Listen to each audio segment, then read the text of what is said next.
एका घरातील वाद इतका वाढला की तो थेट पोलिसांपर्यंत पोहोचला. कारण पत्नीने पतीवर गंभीर आरोप करत तक्रार दाखल केली आहे. मिळालेल्या माहितीनुसार महाराष्ट्रातील एका शहरात राहणाऱ्या महिलेने आपल्या पतीविरोधात तक्रार केली आहे.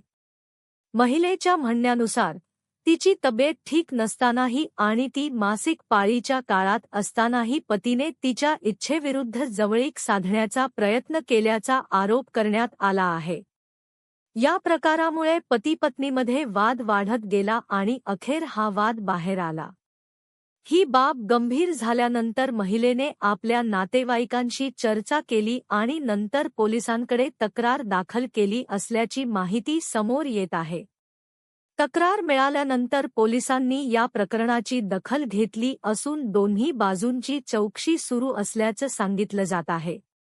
या प्रकरणात नेमकं काय घडलं, कोणत्या परिस्थितीत हा प्रकार झाला, याचा सखोल तपास पोलिसांकडून केला जात आहे. या घटनेमुळे नातेसंबंधांमध्ये परस्पर संमती आणि आदर किती महत्त्वाचा आहे, यावर पुन्हा एकदा चर्चा सुरू झाली आहे.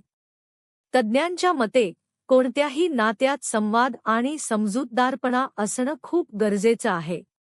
अशा घटनांमुळे समाजात जागरूकता वाढण्याची गरज व्यक्त केली जात आहे.